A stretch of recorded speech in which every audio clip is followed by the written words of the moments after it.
Are you struggling to figure out how to best format your social studies units or course? Not sure whether to teach your course in chronological or thematic units? Watch this video where I give you a crash course introduction to chronological versus thematic historical teaching, and learn how to leverage both teaching structures to facilitate comprehension and context for your history lessons. For the best insight, support, and strategies for teaching social studies, subscribe to my channel and hit the bell to be notified when a new video drops every Sunday. Are you looking for effective ways to create context for your history class without confusing your students? By the end of this video, you will walk away with a better idea of the pros and cons of teaching chronologically versus thematically, and how to apply these organizational structures without confusing your learners. If you're new to this channel, hi, I'm Cecilia Temes, and I've been an educator for over a decade. And for the past 5 years, I've helped fellow history teachers by offering support, resources, and solutions to help them be effective educators and avoid teacher burnout. If you are a new history teacher that could benefit from the support and insight of a helpful and nurturing teacher community, I invite you to join my free Facebook group, the History Teachers Lounge, by clicking the link down below. If you're looking for more personalized support, make sure to visit Teach Like an Influencer at the link below to see all the resources and solutions that I offer dedicated history teachers like you. A chronologically organized history course is the course in which the instructor follows the sequence of dates on a timeline. For example, my chronological course might be something like the history of the United States from 1607 to 1877. I would be teaching a certain topic by following the dates as they fall in a timeline in sequential order. These types of courses are very common for younger grade levels because of the fact that they are laid down in order, which is something that children are taught from a younger age, sequences of letters, sequences of numbers, and so this comes very natural and more accessible to their cognitive learning level that they're at. This course is also very common, this course structure is very common for younger grade levels because it doesn't require the students to come in with an extensive amount of background knowledge, and typically benchmarks, exams and campus benchmarks and things like that are typically aligned to fit a chronologically sequenced course. On the other hand, a thematic history course is a course that is set up to focus around a central topic or idea, regardless of chronology. For example, a thematic course might be women's activism from 1607 to 1877. While I am delineating a time segment to focus on, the main idea of this course is to explore women's activism throughout that time period and not specific individual events that are not relevant to that topic. Because these history courses tend to focus on a central idea and will only focus on addressing historical events that pertain to that central theme or idea, this course structure is great for upper level history courses, and it's a little bit more accessible to students that are older because of their cognitive development, as well as the fact that they have some background knowledge that they've acquired in prior grade levels.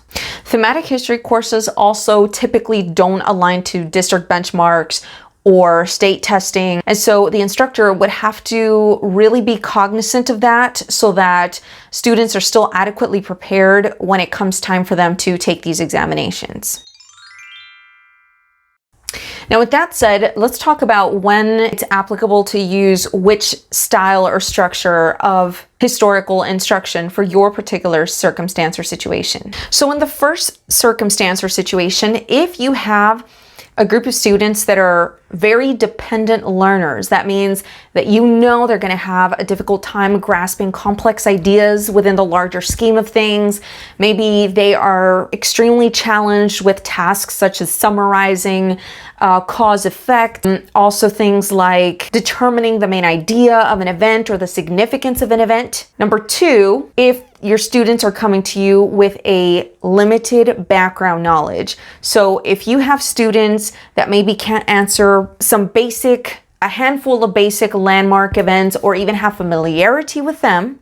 And 3, if you know that your district would not support you teaching a thematic course because it digresses too much from the structure of the benchmarks or the examinations that they have set up, and you know that your students need and thrive when there is structure and sequence, then I highly recommend that in your particular case, you consider sticking to or teaching history in a chronological sequence. Thematic history courses will work best for you if, number 1, you have pretty independent learners that you feel will not only catch on pretty quickly, but they're coming to you already with a significant amount of background knowledge that you can build on rather than having to teach from the bottom, teach from basics. 2, if you teach students who thrive by working independently, if they are self-starters and students that you know would take it upon themselves to actually research information or explore and elaborate on their own so that the course makes sense to them.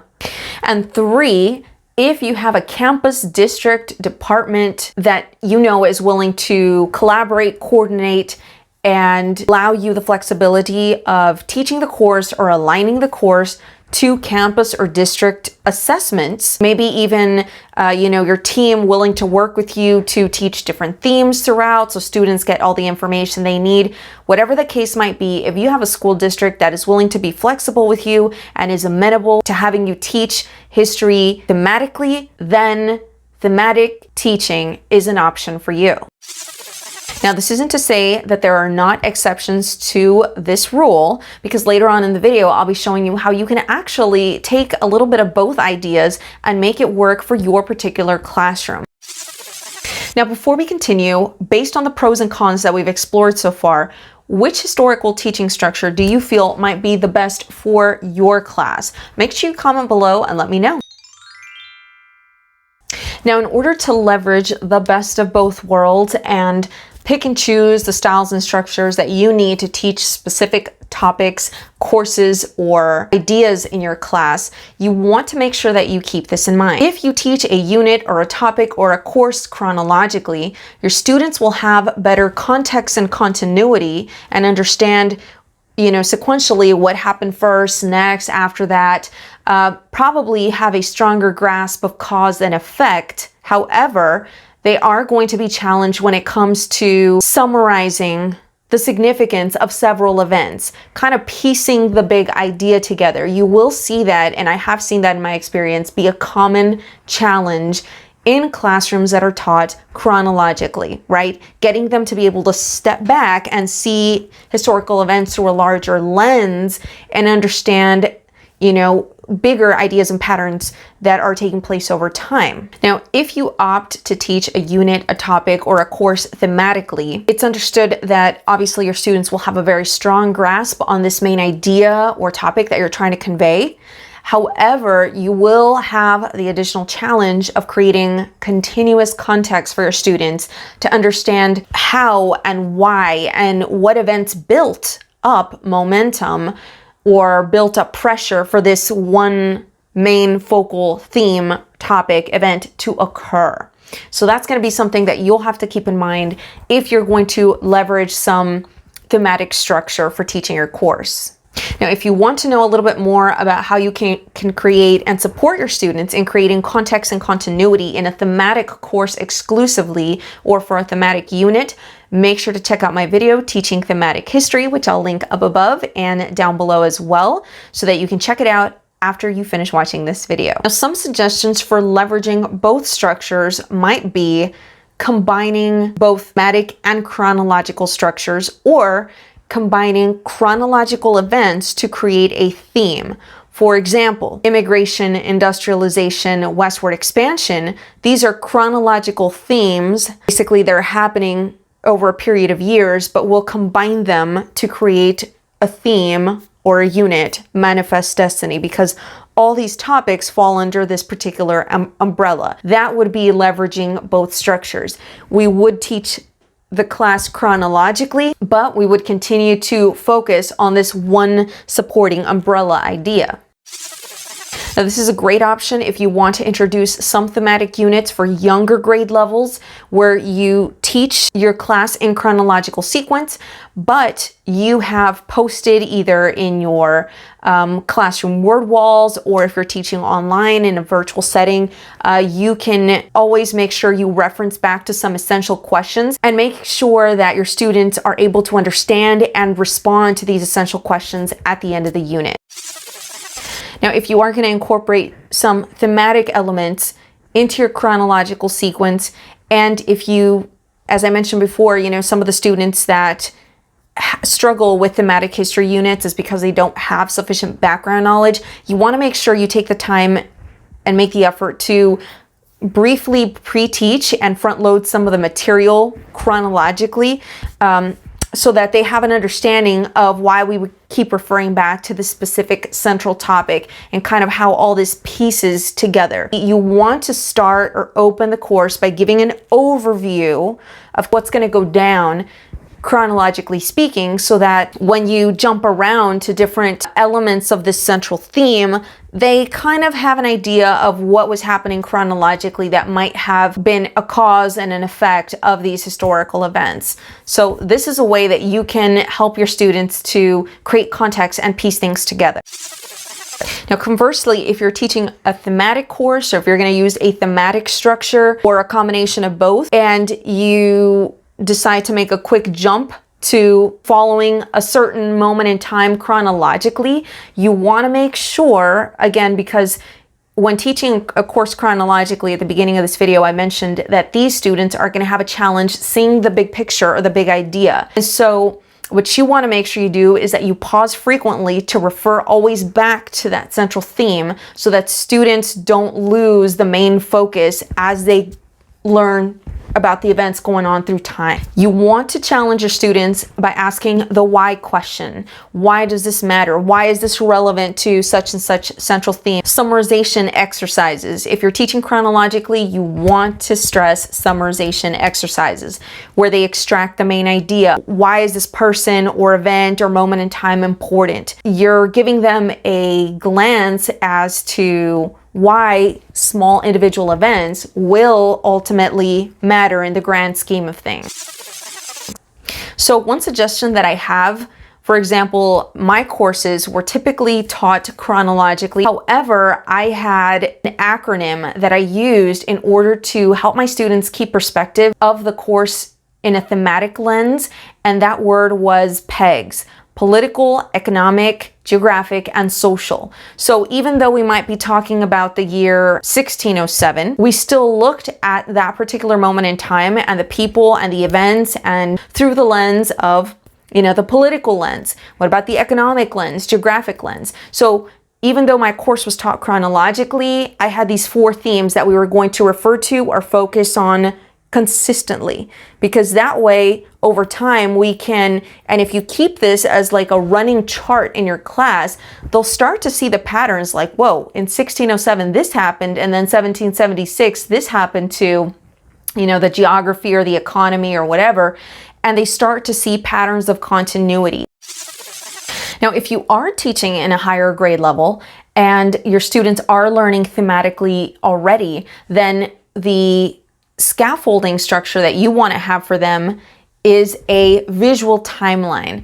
And ideally, it's great if the students have one that they can also refer to and add to as the class progresses, so that they can create and help themselves create context of the time where, since the class is focused maybe on a central topic or, 4 central topics or whatever the case might be, your focus is going to be to discuss maybe and reference a handful of specific dates that are important or landmark turning points in that particular theme.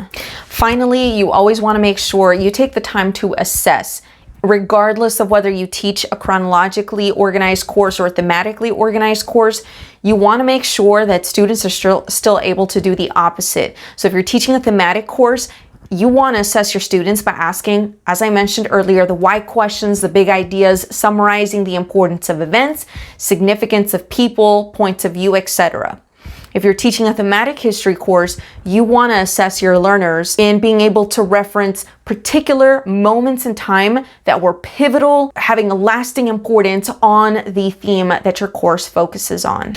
In my experience, my students have been able to demonstrate their mastery of a certain topic or idea by writing reflective pieces. Now, let's be honest, writing pieces are not the most fun thing to grade, and they're lengthy and time consuming, but you can also modify this for a virtual setting or a hybrid setting by having them record an oral response via Flipgrid, or creating a presentation in which they verbally demonstrate or teach the class their understanding of the significance of an historical event or specific time periods in history that pertain to the class theme.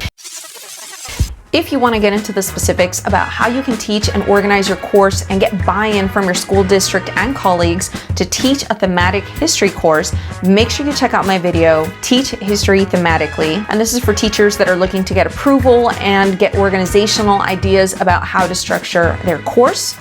I'm also going to recommend Teach History in an Interesting Way, where I share some best practices to keep your learners intrinsically engaged. As always, my virtual door is always open at Teach Like an Influencer. You can check out personalized support and solutions that I offer. You're an amazing teacher. You are the secret sauce. And I hope you have an amazing day. Until next time, class dismissed.